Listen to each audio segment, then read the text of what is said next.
It was life-changing. Loud and proud, Alex Clare. Did you see our memorial? I'm going to take you to a Judaica house and we're going to rage. No, I can't do that. I'd rather be a penniless artist.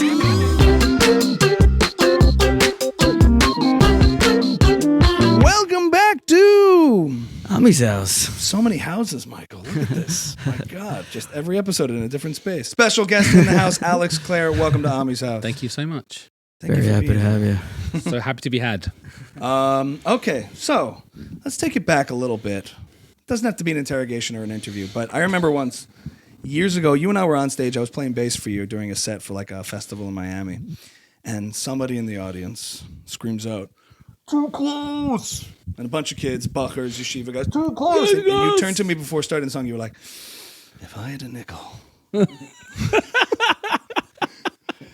Now, if you actually had a nickel for every time somebody requested it, would you make more money than the actual song itself? That's a really good question. I'd make a bit more money, wouldn't I? I mean, that'd be all right. A fraction.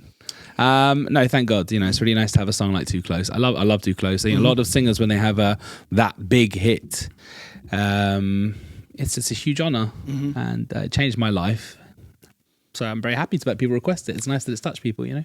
For sure. I mean, like in the world of like independent songwriters and musicians and stuff, you're one of these people, not just in the Jewish world, but in general, to have the, you know, the prized possession of the hit song.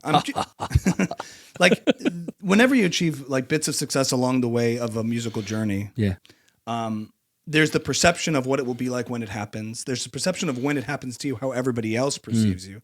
And then there's also in our world, like how the Jews, he's done real music. I mean, he does Jewish music too, but he's done real music. Like, it's out there. It's like commercials and stuff, you know?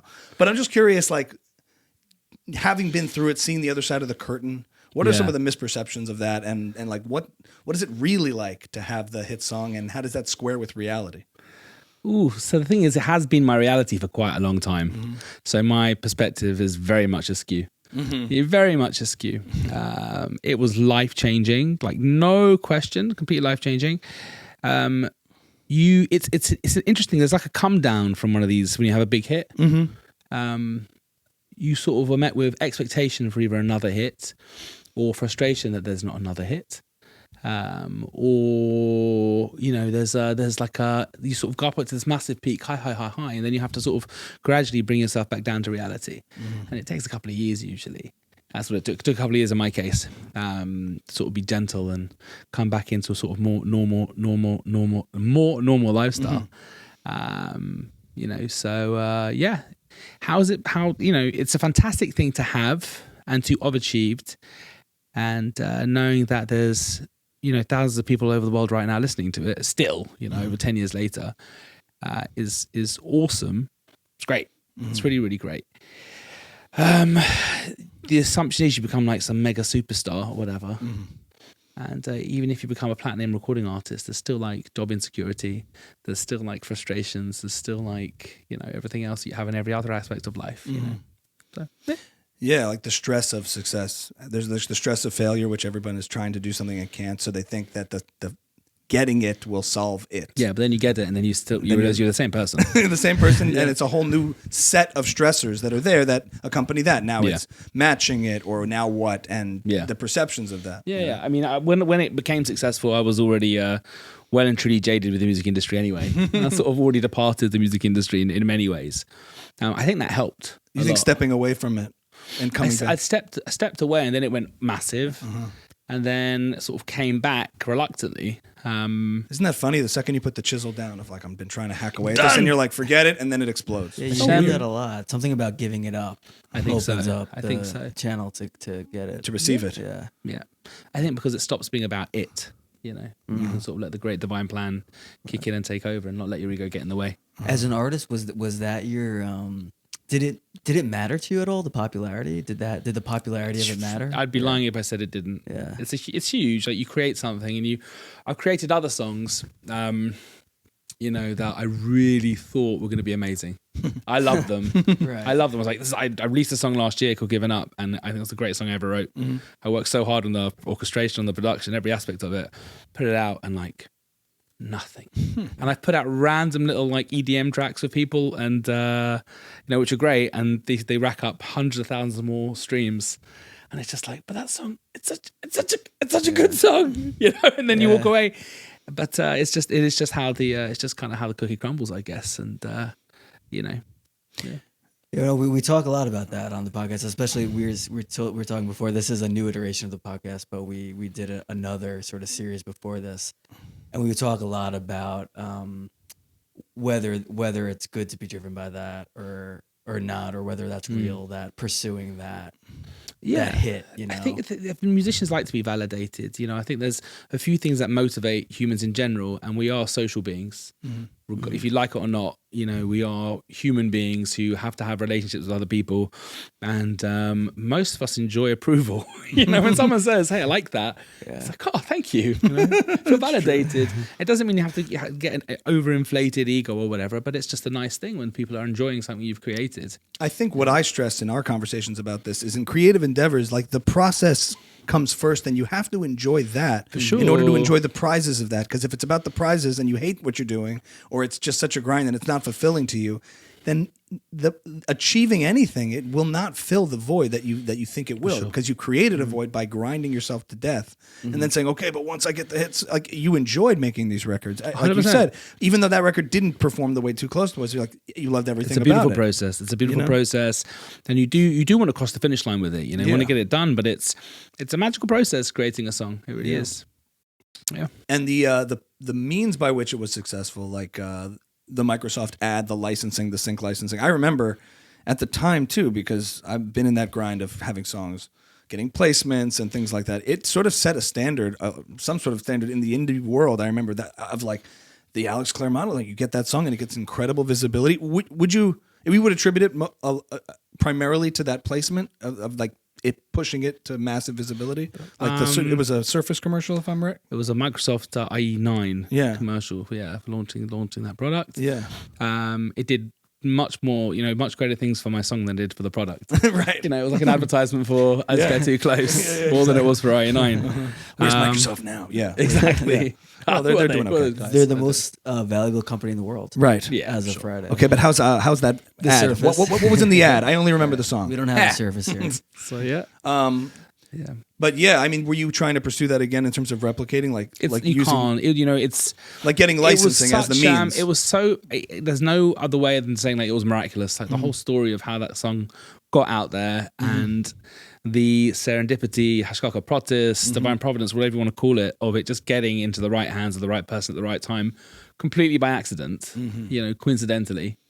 How did you get the call? Like it's going to be used in this commercial? Were you not? Nuts. It's totally crazy. I'm sorry if you've told this 1,000 times. I have told it 1,000 times, but it's amazing. It's an amazing. Fine. There was a young man who's about the same age as me. He was living in Seattle called Keith Rivers, a wonderful person, a TV producer, whatever. He was asked by Microsoft to make a commercial. Originally, he had a song by Macy Gray in the commercial. He played it to them. They were like, meh. Not so much. I try to say goodbye and I choke. No, exactly. I don't know if this works. Try to walk away and I stumble. Microsoft Surface, yeah. Okay, so they were like, no thanks, no dice. So he flew to Los Angeles to meet music supervisors to get a song synced. And I think the story is that even before he walked into a meeting, he walked into his friend's house. Young man called Blake. And Blake was playing. He was like one of 100 people in the US who'd bought my album. Oh, literally, sold no records in England, let alone in America. And one guy who had my CD was playing it in his house at the time. This is cinematic, my God. Wow. He trips, falls on the play button. What is that? Literally, no kidding. It's bananas. Totally, yeah. Yeah, and he heard it. Was like, this is great. Flew back to Seattle. Played them the song, they loved it. And Keith was tasked with doing the supervision. He was trying to. It was his commercial, he wanted to do the whole thing. Wow. And he emailed Island Records, who had just dropped me. Yeah. Because I was, not really doing much. And they weren't replying. So he looked up the songwriter, who just happened to be me. And he went through my music publisher to get clearance for it. And that was that. Game changer. And I pitched 15 songs for that spot, Alex. No, that's incredible. So incredible. And he found what? He found a way to contact you and said, we'd like to use... He got in touch with my publisher. He saw who published, my music. And he was much more invested in me. My publisher was much more invested than my record label. And he followed up and chased me and got permission. Had you had any other sync licensing stuff before Too Little Close? bits, but like nothing like that. And when you said the publisher was more interested, were you doing co-writes and stuff like My that? publisher, I'd known my publisher since I was 16. I was in bands, and Right. he is a guy called Mick Shiner. He's since retired, I think. But Mick was one of those like old school publishers who was very, very into like artist development. He signed a lot of UK garage and hip hop acts, and in the sort of burgeoning indie scene of the early 2000s, late 90s, he was just around. And to get a foot in the door with anyone in the industry, he was a person who was always willing to listen and to give you studio time, because he really believed in investing in young artists. So I was like 16, 17 years old. I first met him. And when I was 20, This kid got something. Let's see what he let's can see do. what he can do. Exactly. And he took a punt. He was like, I was 22, and he said, I'll give you a publishing deal. You can write some music. Here's some money. Oh, that's old school. So you Old had school. no proof of Old concepts. Like, he's got something. Let's see what he can do and develop, like really early development. literally. And he would. I would literally go to play random gigs in pubs in the north of England, and he'd come with me, be like, let's go see what happens, let's see what it's like, see you play live. And he really was there. You were doing acoustic solo shows with acoustic it? solo shows, yeah. Wow. Yeah. Good way to build up chops, just being able to perform by yourself. Yeah, there's nothing as confidence building as playing to a room with 3 people in a whippet. Yeah. Sitting in the corner, like drowning in their beer. Oh, so that's how you were nothing like able that. to sort of develop the chops as an artist. Early days was with him. He was very supportive. He was very, very supportive. Not just for me. I mean, there's a whole list of UK artists who he really mentored and was just a cool guy. And he had a studio and he had a label, and had integrity. Yeah. As a young artist, when you see the sort of people who've come before you and you realize the artist that he was taking care of, you're like, okay, this guy knows what he's doing. We were just having a conversation about like representation and like when to sort of take accountability for like I'm not doing enough for them to be doing something for me, and when to be like, no, I guess it's not my guy. But I mean, you found someone who really believed in you. That's awesome. And it was also very organic. When I was playing in bands when I was a teenager in London, playing drums in bands predominantly, and there was kind of a freedom. It was never about the numbers. It was definitely about the artistic content and integrity and the vibe and the scene and, the hype that was being generated organically, in the early days of MySpace. That's how it was back then. Right. So what, that was like 2000? In the 2000s, early 2000s. Yeah, I think it happens to be. I mean, I don't know to what extent he was doing this like job description, but publishers in particular, there's a way to measure the results of like a publisher. Are they getting you in the room with other people? Yeah. Are they getting your songs traction? Are you working with it? Like, I feel like we were talking managers, I think, right? Yeah. But on the managerial side, like certain members of the team, it's easier to measure like their performance. And it's with other people on the development side, right? It's harder to. I don't know what a publisher is. I'll be honest. Yeah. No, on the music side in publishing, it's slightly different. They want to build up catalogs. They want to have. Catalogs of They want to songs. get. They're in the songs, business of songs. They sell songs. They sell. They're merchants of songs. They nurture songs. Yeah. Hopefully. In the old school way, they were trying to like make. There's more of a Songbooks, development A&R component of it, developing talent, and they wanted songbooks. They wanted literally the publishing rights to sheet music. Yeah. That's how it all started. back in the day. Yeah. For the layperson, like record labels are interested in making recordings of songs. That's different than the songs themselves. Like songs themselves are like, who can write this song together? How do we get it recorded? You go to a record label who funds the recording of the record, and that can be recorded by all different kinds of artists. So there's a difference between the song and the recording of the song. Got it. Got it.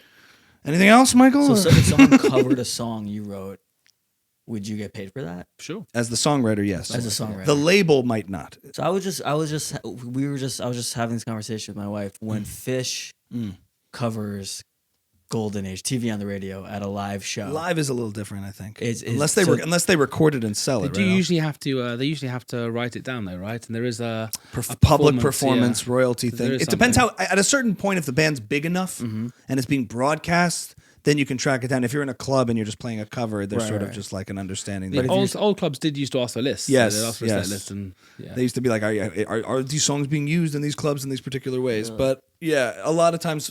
But like anyway, the songwriter and the publisher own the song, the intellectual property that is the song, and the label owns the recording of that song. But moving on, like into the world of where music is now, especially in like Jewish music, we've been speaking about this. Like there's this amazing turning point that's happened. I don't know if It got good.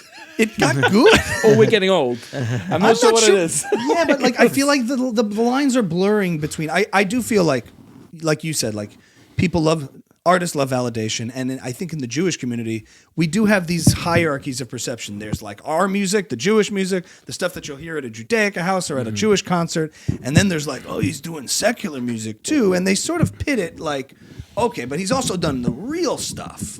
And I'm excited about the fact that I feel like we're caring less about those perceptions. Yeah. Yishai Rebo selling out the Garden. We have like, and also we're in a world now of musical communities where like outside even just Jewish music, people can find their audiences in ways through technology and distribution. Like there's no mainstream. There's just pockets of successful artists and their audiences that come with them. And I think Jewish music is being affected by that too in a good way. For sure. So how has that affected what you're doing creatively? I've been working with a lot more Jewish musicians of late, but I when I first started becoming religiously observant, I won't mention the artist's name, but I grew up listening to like soul, classic rock, heavy metal, hip hop, where people had such like heart. You could feel it, you could feel the emotion and the passion. And someone came up to me and said, it's forbidden to listen to this music, by the way. I was like, what? They were like, yeah, you can't listen to it. So they told me a certain artist. They were like, don't worry, we've got you. Listen to this guy. And I listened to it, and my heart just broke. I was like, are you kidding me? Like, this is it? It's so cheesy. It's so bad. Like, it's just corn. It's just pure, there's nothing here. And it's, emotionally just, it's awful. And I was really despondent and really dejected. And oh boy, I felt terrible. And then I was like, you know what? I'm just going to keep on listening to all my classic records. I'm going to keep making music in that world because it can't be wrong. It can't be wrong. It really can't. No more Motown. So, you're listening to I'm listening to Motown. Exactly.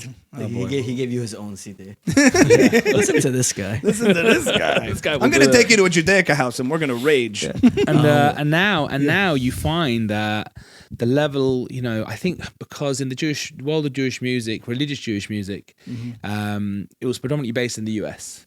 So people's use of Hebrew was a lot more limited. They were relying a lot more on Pesukim, and there wasn't as much depth. I mean, you can't say Pesukim aren't deep; they're hugely deep. Right. There's huge depth there. But it's like almost music by numbers, like cut and paste this verse and stick it down a cheesy tune. And then you find Israeli artists, the Chaim Ben Ari's, the Shmuels, the Yishai Rebos, who are suddenly taking lyrics and writing beautiful songs where you can hear the reference, they're vibing off a pasuk or of an idea, or flipping it completely and turning on its head and just turning it into something really, really creative and beautiful, melodic, wordy. If you were to write with English lyrics with the same depth and syllables and content as Hebrew, native Hebrew speakers do, it'd be terrible. It would not work. But it works. But it works in Hebrew, and it's beautiful. It's thank God there's really good music coming out now, which is really, really great. I like to go back 15 years and give that Yigaval Tshuva a hug and say, hey man, it's going to be okay. And you know what? You can contribute to it. You can be involved and play with these people and create and still stay in the world of, secular music, whatever. I get asked all the time by people, so up until what date can we listen to your songs? And I'm like, I don't know. If you have the question, don't listen to anything. Like, don't even bother. That's like, I feel like that's, where'd you find the wherewithal in your tshuva process to find that inner strength to say that? Because I could see that going complete. I'm sure 9 out of 10 people in your shiva would have gone the other way and been like, all right, I guess again. All right, it's a horn section. It's a special strength to be able. I spent a bit of time in yeshiva and learning with some very special people, and you understand that halacha is actually incredibly nuanced most of the time, and a lot of what people are telling you isn't halacha; it's opinion or it's agenda. And as a result, people, again, we were talking about tribalism earlier off mic, and people want you to be in their gang, in their their derech, in their path, and because of that, they can offer very narrow-minded opinions and views, which might not really be in the spirit of the depth of what the Torah really has to offer. And I'm very grateful that I came to that conclusion to say no. It's not necessarily just because someone has an opinion doesn't mean that it's actually something you have to listen to. Yeah, and Right. and within music itself, like no one has a monopoly on like what can be inferred and imbued into the music. There's a holiness to notes and pitch and style and timbre. Like you can't I was once in co-opt that and say that is secular and that is Jewish. I was It's all once about in the substance. mikveh on Rosh Chodesh Adar, Yeah. about 5 years ago in Nachlaot. I'm sitting ready to go into the mikveh Erev Shabbat, and we're standing there, going into the ritual area. Mm-hmm. No one knows what that is, but in Jerusalem, and there's a artist in Israel called Aaron Razel. Mm-hmm. Aaron Razel is walking into the mikveh playing guitar, singing Misha Nichnas Adar Marvin B'Simcha. In this like very serious And it was Rosh Hashanah. It was very the weird. Rosh Chodesh, Rosh I'm just Chodesh, joking. Rosh Chodesh. And there's like all these people, very traditional Yerushalmi, Haredi people. And you hear this, no, Shah, no. And he said, Shirim ein makablem tuma. Songs aren't, they can't become impure or make things impure. So like, chill out. He carried on playing and everyone's like, okay. He's dunking, holding a nylon string above the water. It was awesome. And I was like, you know what? And it really, I really thought about it. I was like, you know what? Beautiful. There are obviously pieces in Jewish thought, in Hasidic thought and Kabbalah and Musar that talk about how the influence of certain songs can be very negative and make things tricky and more complicated and Hashem in serving God. But ultimately, when you think about it, a song is not something that's material. It's something that's ephemeral. It's as soon as the song stopped playing, it's disappeared. It's not there anymore. You can't quantify it. It's not like if you took the record itself and started making the mikvah. It wouldn't do anything. It doesn't make a difference. It's a song. It's a song. It's something that is audio. It's not tangible. It's not physical. It's something that's very ephemeral and very spiritual. And, I heard Jordan Peterson in one of his public talks. He said something about music that was so deep, but he was like, the reason music affects you. Do it. Come on. Jordan Peterson.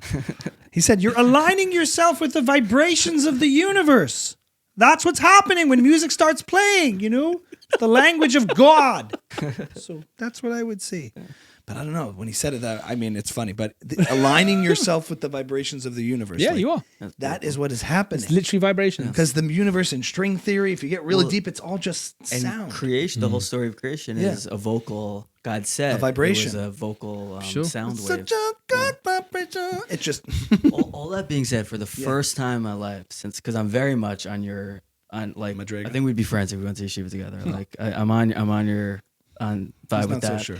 But for the first time in my life, Pretty sure. post October 7th, have I ever had a hard time listening to artists who like I wasn't sure what they thought about what happened on October 7th. Like yeah, that's interesting too. yeah, like I listen to like gangster rap and like pretty like hardcore hip hop. Yeah. And like Kanye I can't listen to anymore. Of course not. And I never thought I would Would you be that have guy. listened to Wagner? That's like the Yeah. question. Right, Da, da, da, right, da, right. da, da, da, Well, da, da. what was the context of Kanye's remarks? What was the context of Wagner? Yeah, that's some vicious stuff, but it's all instrument. It's operas too. He hated Jews. He hated Jews.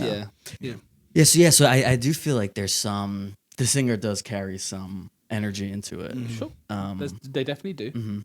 They definitely do. And you can be discerning, but does that mean that like, there's in Chabad thought there's a song called Napoleon's March, and the thing about Napoleon's March is that it was a song of the enemy. Essentially, it was taking something from them and using it in a more spiritual way and elevating it in many ways. So there is that. So okay, you can negate the singer, but if a song is a song, it's a good song. Right. Yeah. Yeah, and did you feel like, back to sort of, you were getting, just to take it back a little bit, getting all this incredible positive attention off of the heels of like having a hit song, and then did you find that coming from the Jewish community, it feels unrelated, but I'm tying it in because we're talking about like where Jewish music has ended up now. But I do feel like, was there a part of you that struggled with attention that comes with people love the song, but now this all of a sudden there's this huge spotlight on you. Yeah. And maybe if that happened today, because of what Jewish music can be now, and I feel like how creativity has been embraced in a certain way now that's kind of unique, and people are more comfortable with creativity, with taking risks, with people expressing People themselves. are less anxious. They're less anxious, and it's Yeah, less narrow. You thank said God. you went to Yeshiva Rebuilt the Garden, right? And you felt like he gave everyone permission to just enjoy real music. It was like a beautiful thing. So maybe if that happened now, but did you feel like did that happen then where it felt like that there was too much there of a blend of like a spotlight, not just on the song, but on you yourself? And if that happened today, would it be different? I think nowadays there's a lot more scrutiny. There's a lot more accessibility to musicians now than there was then. There was a lot less social media apps. There were still people buying CDs. Like that one guy in Seattle. Like that one guy in Seattle, or exactly. Yeah. Or in LA. Yeah. There is still scrutiny. If you go through the sort of comments on Facebook or Instagram, you can still see people's little bit of concern and anxiety and whatever. Yeah. For me myself, back then, most of the attention I was getting was not from the Jewish community. It was very much from people. The world was buying the song, and when I did come into a Jewish community, by the time people realized who I was and I was that guy with that song and that story, it's usually just very, very positive. Like I never had any real, negative run-ins or whatever. That initial conflict you ran into where someone was saying to you, you can't really be doing this music, and you just said, no, like, I'm not going to, that's not a line I want to draw. Now that's elevated on a global scale, was there like there was a bit of on the contrary, there's actually quite a bit of indication. There were two great rabbis who I spoke to. One of them was Lord Jonathan Sachs of blessed memory, and he was always incredibly encouraging. He was like, you need to do it. Like, you need to go out there. You need to put yourself out there. You need to like play music. Even when I was in yeshiva, he would say to me like, what do you like, play music? You have to. And it was very nice. And there was another a Rav in Yerushalayim, very special tzaddik there. He was like the potential for Kiddush Hashem is so massive. Like, you really can't, you can't pull out completely from the world of secular music. There were other Rabbonim and sort of leaders, quote unquote, I use that term reluctantly, who were really not supportive. There were two in particular in London who really were trying to discourage me from pursuing it. Both of those Rabbonim have now been discredited for other reasons. Nice. Well, not really. It's actually heartbreaking. But it was also like this moment of, you could see they were struggling with things. Yes. They were really struggling. That everyone's got human things. There were people, people, and they had very human impulses and instincts that betrayed them in many ways. Go on. No, I'm definitely not going to go on because I can't judge. Because we're all human beings, and we're all people, entitled to make mistakes. Occasionally. Patreon episode. No, okay, I understand. So it was just interesting that their struggles with certain areas of how they reacted or how they interacted with other people, they were projecting on me in a massive way. Interesting. And in a less like sort of controversial way, like you do find that in the most like yeshivish or frum religious strict circles, you'll see a rabbi come up who like says, "I love football. Like, I watch football." Sure, Chaim Pinchas Steinberg loved. I watch baseball, football, right? Or somebody will come up and like learn. A guy's like, "Well, I happen to love stand-up comedy," and I'm like, "So that must mean." And then they're like, "I love Grateful Dead." I'm a deadhead. So everybody is picking their like areas of compromise and comfort as much as like someone can project onto you. Who says it's a compromise? Yes, exactly. Well, I just but for them, they're perceiving you as saying you're not willing to like somebody's projecting onto you like this is a boundary you shouldn't cross. But I'm just saying they're artificial boundaries. But everyone's sort of saying, oh well, that I'm not going to stop listening to that. That's holy. So it's all like just perception as to what they designate as holy versus not. Like like you were saying, like these artificial categories that we put as Jewish and not Jewish or whatever it may be. People are nogea b'davar. If they have that natural bias because they enjoy it or they like it or they love it, they can't really have an objective opinion or subjective opinion about it, really. Right. Yeah, for sure. Michael, we had a... Yeah, well, after you... So, like, just the chronology a little bit of like, your life story. So, you have the hit, you go on tour, and then that settles down. Do you then, and like I have to admit, I'm not so familiar with your new music. Like, have you been writing Jewish music since then, and like or like that's a mix of everything? Or that's again, it's hard to define what Jewish music really is. You know, right? I'm Jewish. I lead I hope, an authentically religious Jewish life. I hope. that it's as authentic as I can be to myself and to what I believe is the right path for me. I hope my head is in that space too. Mm-hmm. I hope my heart is in that space. And when I'm creating music, there are certain things I will write about now, or there are certain things I should say that I would have written about back then that I wouldn't write about now, because it's not something I'm trying to think about or process. The things I've moved on from, and whether I've processed them appropriately or properly in the past, and gone through the right kind of therapy or whatever, or group work to deal with certain issues. Regardless, what I'm trying to think about and what I'm trying to put my heart into, and how I'm trying to perceive the world is through the lens of, the Torah. So is it, Casio keyboard trumpets and the same, A minor, E, G, D minor chords, or is it how are we defining Jewish music? Yeah. No, it's a great question. I mean, it's funny as you're talking, I'm thinking if you sing in Hebrew, like I would say Isha Rebo definitely makes Jewish music. Oh yeah, because he's Israeli. Because he's Israeli and he's speaking Hebrew, but it's the same. It's always based on Pasukim and about Dvekas with the Shem. I guess it's kind of this new genre. They're like, I've seen our Jewish artists who will make a bunch of Jewish, but then they sing an English song, and you're like, you just snuck one past them, didn't you? Like, I won't name names, but I'm like, that whole song was English. That whole thing, and you just snuck it past an entire crowd that is like clapping along, like, sneaky. Yeah. You know what I mean? But it's happening. And Yishai does it because everything is Hebrew, so we just say it's Jewish. Yeah. Levi Robin, you know Levi Robin?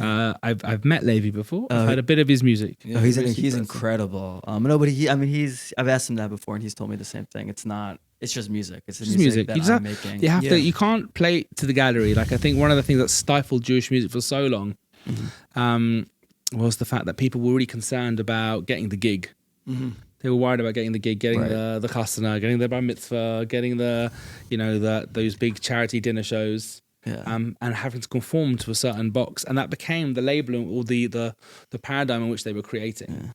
Thank God that's dissipating now, and like it's disappearing. That's the openness we're talking about. Like, the community is kind of everybody's. They want real music. They want real music, and also with so many Bali Tshuva, Gerim, and people coming from a far place coming close, they're like, this music's terrible. This needs to change. I need it's something happening across where food is getting, like, everything is getting better. It's always been what country artists do, I guess. It's sort of like Christian music, but talking about like real subjects to just different tunes, I guess. Yeah. It's not Johnny that Cash and Elvis started as gospel singers. What Ray Charles was doing. Sure. Yeah. Yes, we're just catching bringing up. Gospel to blues and whatever. I was once talking to a Jewish musician. I'm like, I feel like you're the only Jewish artist who doesn't ever play weddings. He got really mad at me. He's like, I played a wedding yesterday. Why? No, because he was like, why would I play a wedding? It's a beautiful thing. Bring joy to people. I don't want to put words in my mouth, but the feeling was like that's old thinking. I don't have to get up there and do to do the whole thing to be a Jewish artist. Right. I can just be myself. And record my songs. There is something else to it though, and I think as a person who's been a working musician nearly my entire adult life, there is a huge privilege to be able to play music live and to be paid for it. It's great. The best job in the world, because it's not really a job. You're just doing what resonates with you.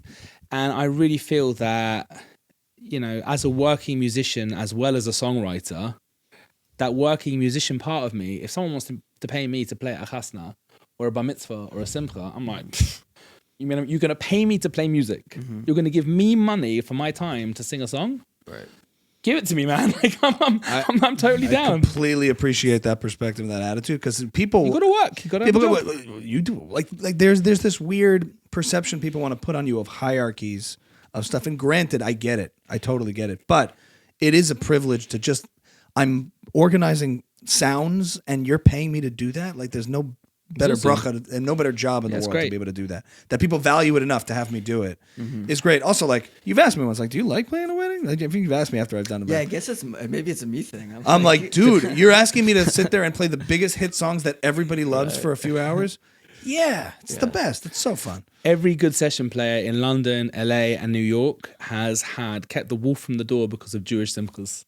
You know, every non-Jewish musician I know in London who's a professional session player, if it wasn't for simchas, like they wouldn't have a job either. Right. You know, it stops them from doing an actual real job. Now, you know, booking the so- wedding and negotiating and talking about what they want and what their needs are, that's a different thing. That's not playing music. That's a whole other beast. But once you're doing it, it's really special to do it. As And- my lawyer of many years, Alexis Groh of blessed memory, he used to say, he said, Alex, the music business is two things. It's music and it's business.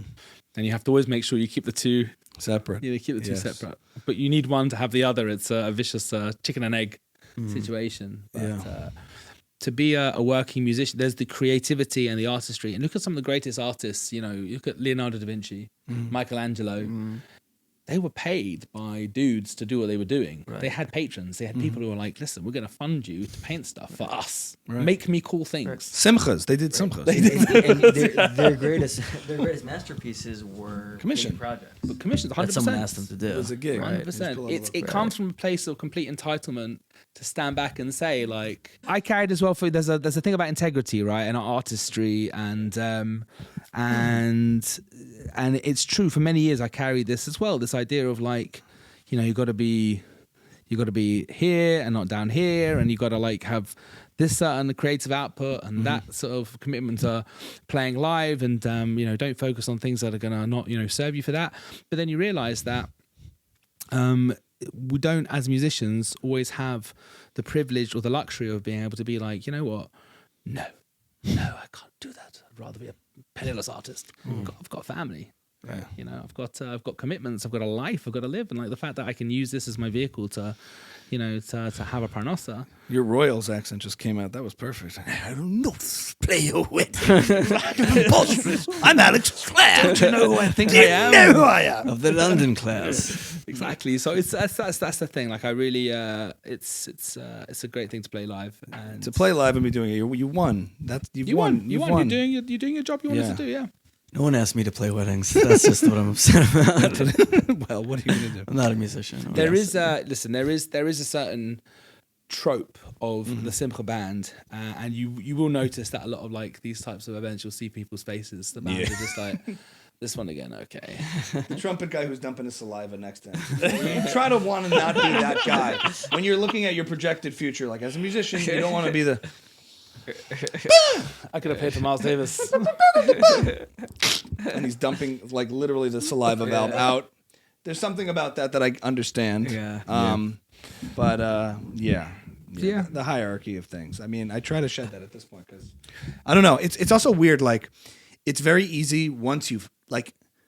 You hear this a lot. I have this debate a lot in my head of the artists who are saying like, just like Rick Rubin, just do you. Like, I don't think about the audience. The audience comes last. But he kind of has the luxury of saying that. Yeah, he's a billionaire. out of hit, I just happen to write hit songs. Yeah. But what if you don't? And I always go through this. Maybe it's a good question for you. Like thinking about the audience when you're writing. Yeah. In that capacity, like, to what extent is that a consideration for you when you're making your music? I don't think about the audience when I'm writing. I do think about the audience when I'm putting a live show together.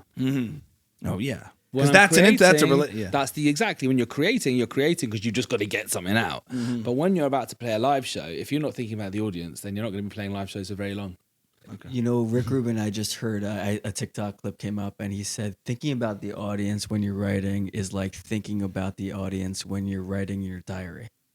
He said writing a song should be like writing your diary. So Why would you think of, That's true. That's true. Like you can't play to the gallery, and you do it when you're creating. You have to create. You have to create, and it has to be an honest process, and you just got to let it go. But when it comes to actually playing it live, you have to think about them. Yeah, I hear that point. I mean, I've seen artists who just like completely like disregard that there's an audience there. Yeah. I mean, but in a way, when you're writing for people to receive your music, there's always kind of an audience there.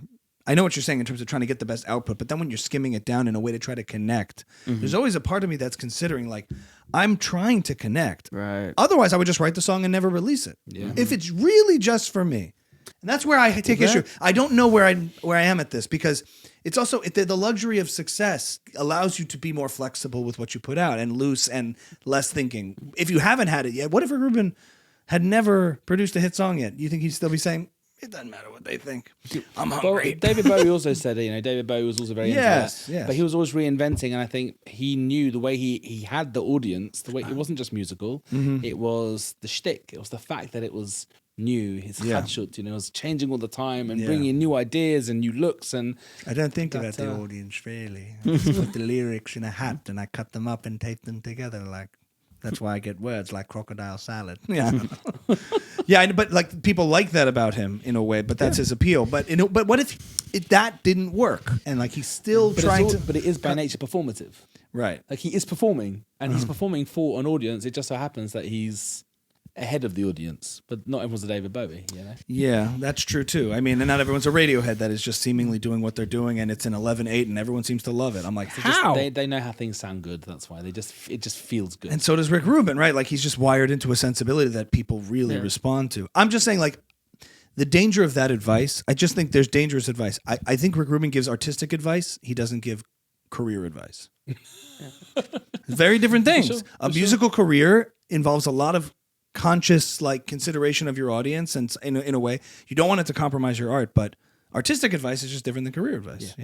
I'm a little excited for the blowback on Rick Rubin. He's so popular right now. you're waiting It's for- inevitable I that like seeing people it's gonna fall. go. Well, he's so damn He won't popular fall. right He now. won't fall. No, He'll just retire and float off into the ether. I guess Just get up so. on a cloud and His float off. interviews with him are so funny. Like Anderson Cooper's like, what do you do? He's like, nothing. I have no musical ability whatsoever. I just lie there and let the energy run through me, and Yeah. the hit record comes out. I put tefillin on him once. You put No. tefillin on Rick? I did put tefillin on Rick Rubin. Yeah. Tell us. Please go on. I was he called me up one day and was like, do you want to come make some songs? And I was like, all right, Yeah. sure. So I went to his studio, and he said he hadn't put on tefillin since his bar mitzvah, and I was like, you know what, Rick, today is your lucky day. Oh my God, you little Chabadnik. I have this I have a photo, and he told me you can just never show anyone the photo. One day I hope Rick Rubin is like, show everyone the photo of me in tefillin. Why would he care? Have you read his? It's very book? personal, isn't it? Very Yeah, intimate, I guess you so. know? Yeah. Have you read his book, The Creative Act? Rashi and Rabbeinu Tam He, did it. he is very he's very tied into Jewish mysticism. Sure. Yeah, like whether he knows or not, and Chassidus also. He's a Yid. Yeah. He's a big neshama. Yeah. He's a big neshama. No, but I thought he of him as I never really thought about. he's his got Jewishness. payas. He's got beautiful. And if I have afterwards, I'll show you the photo. Okay. And he looks like a Rebbe. Can we That's make it the thumbnail of this incredible. episode? Absolutely not. I know. Wait, I would what never- was producing music with him? What was We didn't really creating do music much with in him the like? end. Yeah. We didn't really do much. It was like it was a few meetings and a few little sessions in the studio and bits. He was my capo on my guitar once. I didn't have a capo on my guitar, so He held it for you. he held a bar chord on my guitar while I played. But nothing from those sessions that's been released? Not really, no. Interesting. Nothing that came with it. What if it was just like all Hasidic shenigans and like I did want to maintain a relationship as a neshama to a neshama. Sure. Because he was a great guy. He was very deep and sweet person. You did this but in California? in his house in LA. What yeah. a trip. How does it? I'm gonna ask just like a fanboy question. How does it work? How Rick Rubin gets your number and is like, come to my studio? It's a good question. Yeah. I was signed to a major label at the time. Okay. And they were like, hey, Alex Clare, Rick Rubin. And Rick Rubin was like, hey, Alex Clare. So they like want you to work. Putting was, artists with uh, producers, yeah, trying to okay. produce the next stuff and get I stuff think out, right? Cool. producers tend to look at the repertoire of the artists they work with. I think what happened in my case is my A&R at the time had worked with, he signed Adele. Right. He'd also signed a bunch of other, sort of indie UK acts who'd broken through to the mainstream. So I think as a A&R man, Rick respected his integrity. And when Rick was looking at things that he was working with, he heard a strong vocal and looked for a strong vocal in a performance and was like, okay, let's see what we can do. Cool. Nothing really materialized of it, which says a lot more about me than it does about Rick Rubin. But That's the way of the just the grind. way it is, yeah. But it was lovely to hang out with, and I was a bit starstruck. Yeah. Johnny Cash is one of my all-time musical heroes. I love Johnny Cash very much, and to hear the anecdotes from Rick Rubin about Johnny Cash, I was just like, give it to me. Let's forbrang about my goodness. let's forbrang about the Johnny Cash sessions, and that was just That's a win. amazing. Just to hear for it from the horse's hang. mouth. Just for the hang, for Yeah. that. To hear about his Johnny Cash interactions over the years was very cool. Wow. You still have your foot in both lanes in terms of working with other artists outside of the Jewish world? At the minute, not much. It's digging deep into At the minute, I'm digging deep into the world of Jewish music, and I'm focusing on making more Jewish music. Yeah. There you go. The cat's out of the bag now. Okay. if it wasn't already. Whatever. But, It's a beautiful you know, thing. yeah, What can for we sure, for what can we expect? What can we expect to hear from you? we'll see. Okay. I'm excited to hear that. And that looks like a sort of an Isha Rebo song in English type of like your version of what Well, we shall. We'll have to see. wait. Okay. We'll have to wait and Okay. see. Push. It's in the But vault. you said something interesting. You said that? that when you write, you're trying to connect with people. Mm. It makes a lot of sense for you. I never really thought about it that way. When I write, Yeah, your art is connecting with people, which Yeah. isn't. it That's, depends. I mean, comedy slightly less, in a way. yeah, Depends on music or comedy, but sometimes it's like when you're writing in chaos, where do you start? What do you do? You know, so you have to try to figure out. So I find that sometimes doing music as a service helps take you out of it. So it helps remove those ego barriers. Like the thing that helped me get better at songwriting was writing for commercials, film and television. Just like here's a creative brief, here's what you have to do, here's the bullet points, and then you write to that, and then you're like, okay, so I've accomplished this mission. I did struggle with how to write for, I write with what I like, but then I went through a process of like, you want a song that gets a lot of recognition and validation, and you're trying to get that mainstream success. I'm further away from that now, but is the ultimate like fulfillment for you though when you get to connect with someone? certainly what Alex was saying about live performance, Yeah. that is the purpose of that medium. Right. Yeah, and doing a lot of comedy too, and stand up is all about the audience. Like you're in combat with them in a way. But when you connect and you win, it's like it's this competition, but it's a beautiful thing. Like everybody wins. Could you describe what it feels like for you?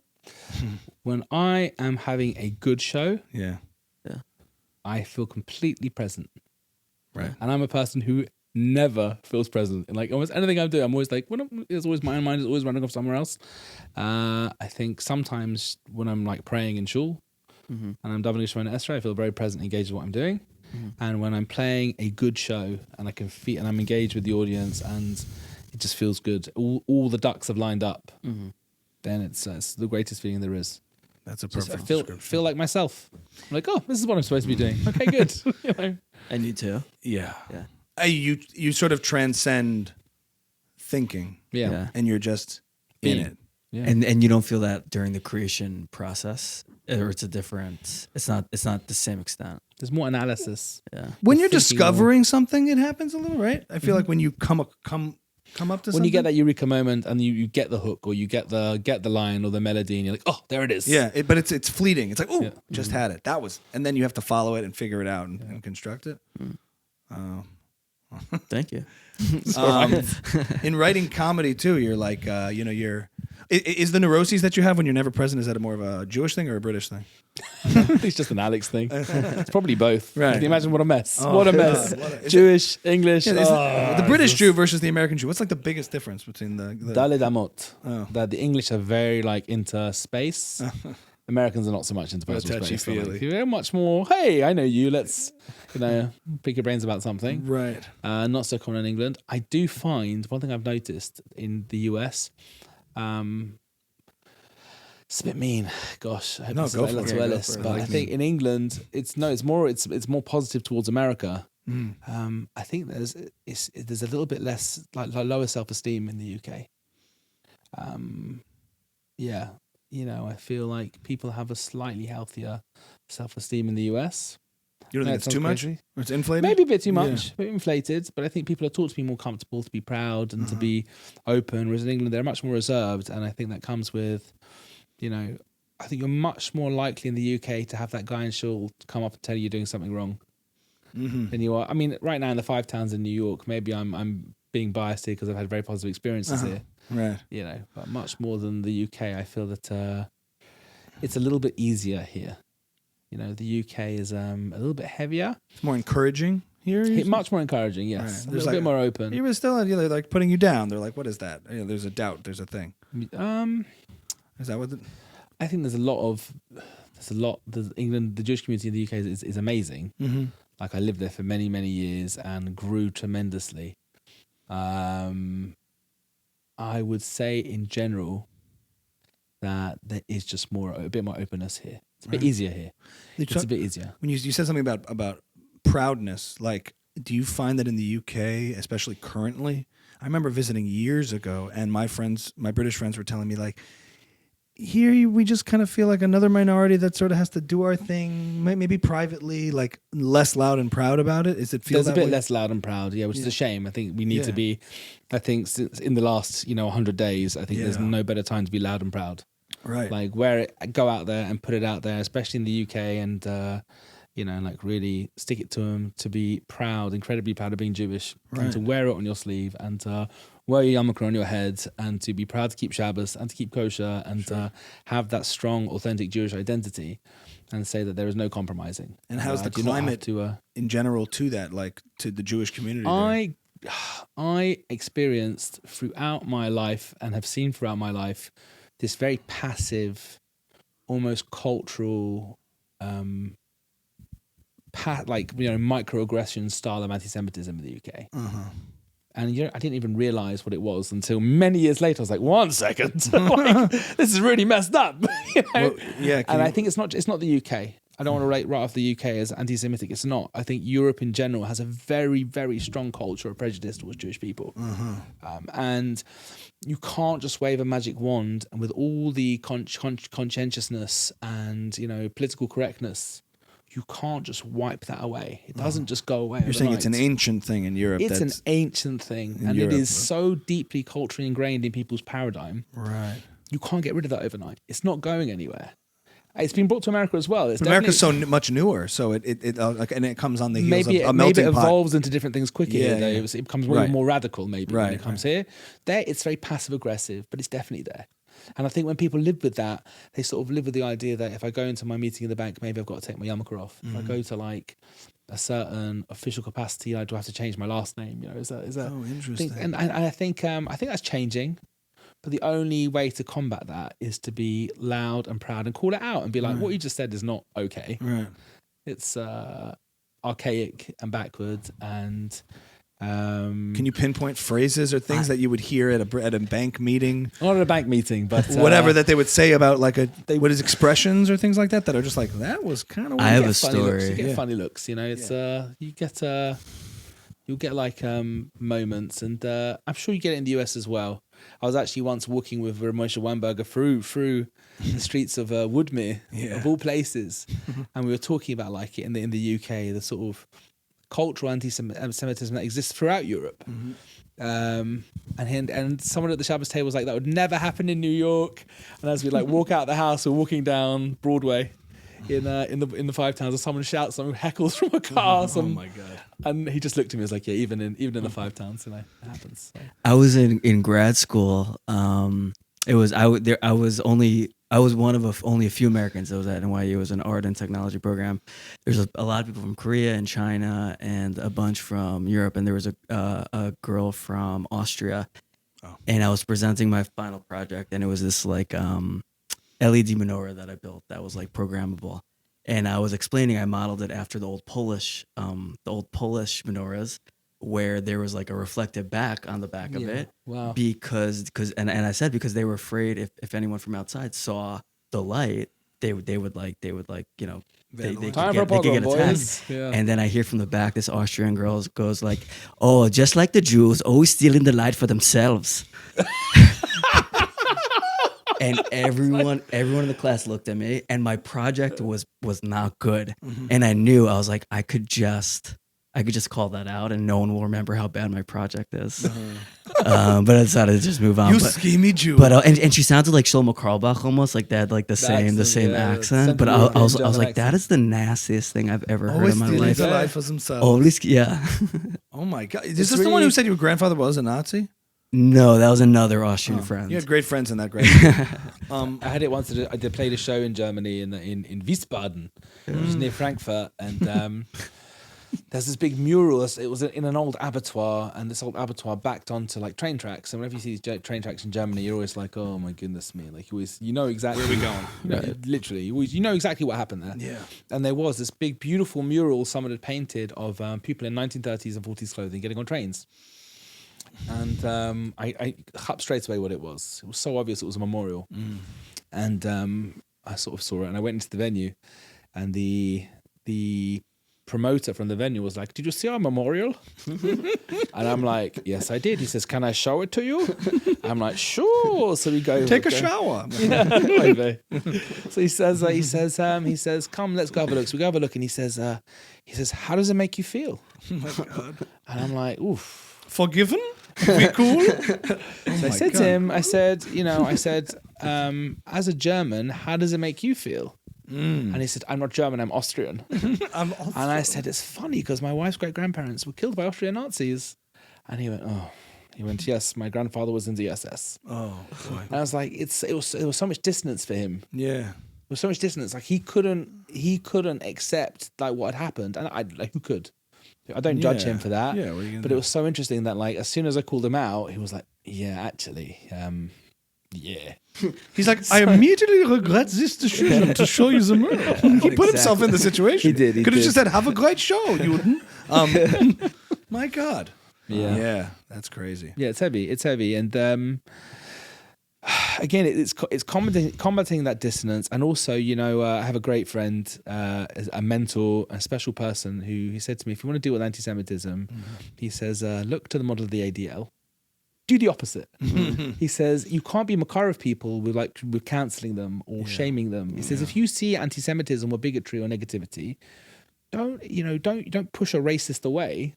Because you're just validating their point. You're making them feel even more resentment, even more rejection. How about saying, "Listen, come here. By the way, what you're doing is absolute BS, and it's not okay. However, I want to show you like what authentic Judaism is, like why your opinion is wrong, and we can show you an alternative path, like to your opinion, and we don't have to push. If someone's dangerous or violent or really like a sicko." They're There's too no far argument gone. with They're them. not redeemable. They're not redeemable. But I think most people who have prejudice in general, and whether it's anti-black racism, if it's anti-Asian racism, if it's anti-Semitism, if it's homophobia, whatever it might be, whatever kind of prejudice a person has, you can call it out and be like, "Listen, come. I'm not asking you to approve of another person's lifestyle or choices or beliefs or even their cultural background, but can you just like accept it with a bit of love?" And also, I don't know if shouting at it is going to make it go away, as opposed to addressing it. There's a difference. Address it. Talk about it. We talk about it all. Like the ADL or this tactic of like, it's a good way to make you feel good about yourself. Yeah. Let's shout really It's loud. not a good way about necessarily reducing anti-Semitism. We talk about this to tactics, like calling Whoopi Goldberg and Joe Rogan and Richard Spencer a neo-Nazi the same word makes the word makes it redundant, and meaningless. It's going to lose all of its weight. At the same time, and now, I think there's a moment of cried wolf where when you see real anti-Semitism out in the world, like post October 7th, gut-wrenching levels of it. Yeah. You're finding people who aren't jumping on the bandwagon to be your ally because they've been tainted by this sort of I've had pollution of the language. colleagues of I have a good friend, a colleague who I've worked with since I was again a teenager, who's been posting the most insane stuff. Oh no, yeah, I was gonna. And it's like I haven't responded to it, and I hope maybe he'll hear this podcast and see it. But it was heartbreaking because like on October the 7th itself, he knew I was in Israel. Yeah. I was there. I was witnessing everything firsthand, hearing the news reports, having missiles blow up over my house, and I would have really nice to have just seen, instead of seeing him posting sympathy for people he's never met, has no relation to, no context, he could have just said to someone he actually knows and said, "Are you all right?" Yeah, hasn't happened. Nothing. No, on the contrary. Yeah. Oh boy. He's doubled down on the on just negativity, and it's very activating for me, and I don't know how to have the conversation. If I'm honest, I don't know how to have the conversation. Look into the camera, Alex, and tell him. Yeah. I don't know how to have the conversation with you. I want to have the conversation with you, but I'm very hurt. Yeah, that's certainly been a thing where you're just like, I've seen people also like people I'm friendly with, collegial with, maybe not personally known that well, but you know each other in the circles, in the entertainment space, in the, and you're just like, oh, because something like this, which was so morally clear, so obvious. Between humanity and cruelty. This isn't a conversation to be had if you can't see that and know where you stand. And it's very disturbing to see people come on the wrong side of an issue like that and witness something like that. For sure. I just reached out to a photographer that I liked a lot. And like he was posting a lot of like pro Palestinian stuff, and I was kind of giving him the benefit of the doubt. I was like, oh, he's like, I guess like the better pictures are at the rallies, so he goes to those rallies and like for photos. Yeah, and then I reached out and I was like, I was just very much like, hey, if I'm a fan of yours, if you want to know how it feels for a Jew to see what you're posting, just let me know. And he just came back at me with like a lot of viciousness and hate. Yeah. And yeah, I was like, yeah, you're amped up so much. Yes, there's no conversation to be we had definitely there. can't have a conversation. And how do you even think you're like thinking There- properly about? I was so disappointed. And on the heels of your classmate, I feel like there's this strange, disturbing comfort people have with giving Jews a hard time. Yeah. Like saying things You that guys! you can't say about other groups, marginalized groups. And I don't like playing this Olympics game here, competition of who's more oppressed or whatever. I don't like getting into that. But it just seems very obvious that like in the comment sections and out in public statements, it's like using Jews generically to apply to all Jews. This is what they do. It's just like with impunity. How do you feel being a monolith? What's that? How do you feel about being a monolith? Yeah, you it's know? just like such comfort and ease. I don't know if that's a Kanye effect of like I've said all this stuff now and everyone's like Kanye and just gave it a pass. So now the Overton window is such that it's back. Like you can just say things about Jews in the worst way or just stereotypically, and it's okay. You know, it's kind of weird yeah, probably feels great to do it. You know, to get it off your chest. yeah, like, It's all been pent up, Cathartic especially in Europe. antisemitism. Well, it's good that we have Jewish figures and Jewish artists out there being proud, loud and proud. Loud and proud. Alex Clare couldn't resist. That was very good. Very good. Alex Clare doing lots of Jewish music. Great for the Jews. We love Alex and we love it. He's too close to love you, but I'm not too close to love Trump. Alex Clare, thank you so much for joining us here at Ami's House. It's such a And pleasure. We cannot Thank you for wait having to me. hear your next musical contributions. Amazing. Thank you. So let us know when those. Can we expect a date on any release music yet, or No anything date like yet, that? Or but it's we're coming. cooking. It's coming. We're It's cooking. coming. where do you want people to find you? Anywhere? Spotify, SoundCloud. Come up to me in the street. Give me a hug. Okay. Yes, and always introduce yourself before just asking for a photo. I know that's one of your things. Sure. Yeah, say your name, be a human being. Yes. Be a man. All right, Alex Clare, ladies and gentlemen. Thank you so much. Thank you so much. This is awesome.